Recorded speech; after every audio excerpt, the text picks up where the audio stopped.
நம்ம வீடியோ இதான் ஃபர்ஸ்ட் டைமாக பார்க்குறீங்கன்னா சப்ஸ்கிரைப் பண்ணிக்கோங்க, ஷேர் பண்ணிக்கோங்க, லைக் பண்ணிக்கோங்க, கமெண்ட் பண்ணிக்கோங்க. அப்போ தான் நான் போடுற வீடியோலாம் உங்களுக்கு உடனுக்குடனே வரும். வணக்கம் நண்பர்களே, லக்ஷ்மி சமையலுக்கு உங்களை அன்போடு வரவேற்கிறேன்.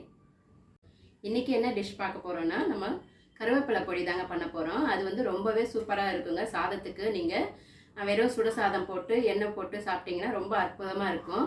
வாங்க அது எப்படி செய்யுதுன்னு பார்க்கலாம். கருவேப்பிலை வந்து நான் இந்த கிண்ணத்தில் ஒரு கிண்ணம் போட்டுக்கிட்டேங்க.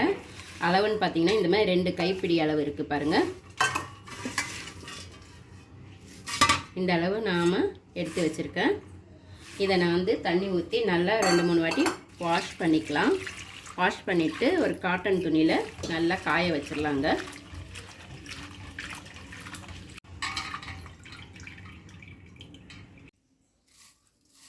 இப்போ இந்த கருவேப்பிலை தண்ணி இல்லாமல் நல்லா காய வச்சுக்கலாங்க. நம்ம காட்டன் துணியில் காய வச்சுக்கோங்க. ஃபேன் காற்றுலேயே காயணும். இதெல்லாம் வந்துட்டு அப்படியே நம்ம ஃபேன் காற்றுல காயட்டுங்க. அதுக்கப்புறம் பார்க்கலாம்.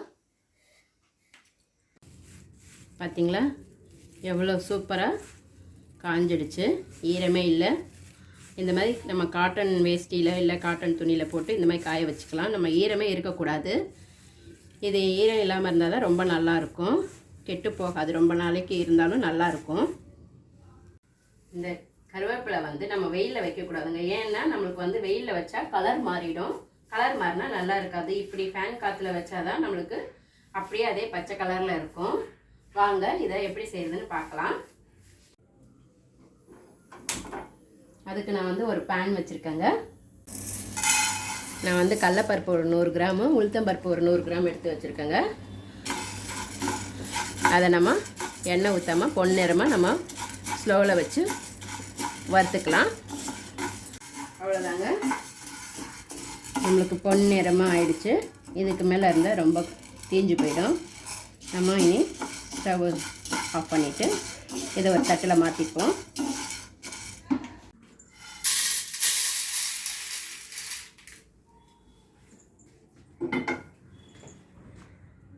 வந்து இந்த பேன்லேயே கொஞ்சமாக ஆயில் ஊற்றிக்கிறேங்க.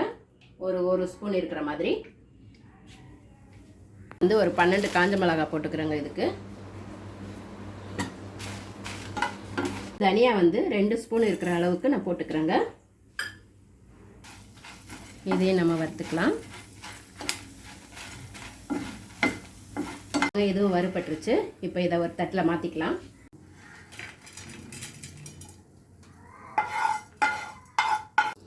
இது வந்து எல்லாமே சூடு ஆறட்டுங்க. சூடு ஆறுனதும் நம்ம இது பண்ணிக்கலாம். இது நம்ம அதே பேனில் வந்துட்டு எடுத்து வச்சுருக்கிற கருவேப்பிலையை நம்ம வறுத்துக்கலாம். இதை வந்து ரொம்ப ஸ்லோவில் வச்சு இது பண்ணிக்கலாம், ஃப்ரை பண்ணிக்கலாம்.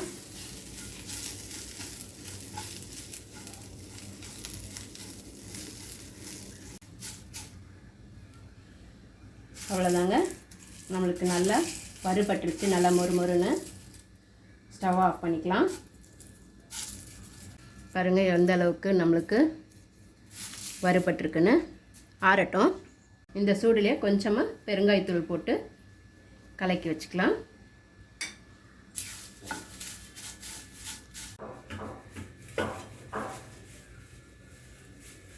நான் வந்து ஒரு நெல்லிக்காய் சைஸ் புளி எடுத்துருக்கேங்க. அது வந்து இந்த சூடுலேயே இருக்கட்டும். நம்ம பொடி அரைக்கும் போது இதையும் சேர்த்து அரைச்சிக்கலாம். நம்மளுக்கு வந்து கருவேப்பிலை வந்து ரொம்ப நல்லதுங்க. நம்ம வந்து சாம்பார் ரசத்துலலாம் வந்து பார்த்திங்கன்னா கருவேப்பிலையை தூக்கி போட்டுருவோம். நம்ம அது வந்து எடுத்துக்க மாட்டோம். இப்போ வந்து இந்த மாதிரி பொடியை நீங்கள் செஞ்சு கொடுத்தீங்கன்னா கண்டிப்பாக எல்லாருமே நல்லா சாப்பிடுவாங்க. இது வந்து உங்களுக்கு டேஸ்ட்டாகவும் இருக்கும். கருவேப்பிலையில் வந்து உங்களுக்கு நிறைய நன்மைகள்லாம் இருக்குது. இது வந்து கண் பார்வைக்கு நல்லதுங்க. அப்புறம் தலைமுடியெல்லாம் நம்மளுக்கு அடர்த்தியாக இருக்கும், முடி கொட்டாது. ஹீமோகுளோபினுக்கு நல்லதுங்க. நமக்கு வந்து இதில் நிறையவே சொல்லிக்கிட்டே போகலாம். இதை வந்து நிறையவே நம்மளுக்கு சொல்லிக்கிட்டே போகலாம்.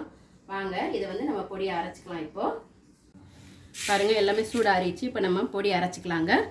நம்ம மிக்ஸி ஜாரில் இதை போட்டு அரைச்சிக்கலாம். இதை நம்ம அரைச்சிக்கிட்டு வந்துடலாம். இப்போ பாருங்கள் நம்மளுக்கு காஞ்ச மிளகாவும் இதிலே அரைச்சாச்சு. இப்போது இந்த பருப்பெல்லாம் போட்டு அரைச்சிக்கலாம். நம்ம இட்லி பொடிக்கெல்லாம் அரைப்போம்ல, கொஞ்சம் குறன்னு அந்த மாதிரி அரைச்சிக்கணுங்க. அப்போ தான் நம்மளுக்கு சாப்பாட்டில் போட்டு சாப்பிடும்போது நல்லா சாப்பிட்றதுக்கு நல்லா அது வந்து கடக்கு முடுக்குன்னு கடிப்படும், நல்லா டேஸ்ட்டாகவும் இருக்கும். இதை பாருங்கள், இந்த அளவுக்கு நம்ம பொடியை அரைச்சாச்சுங்க.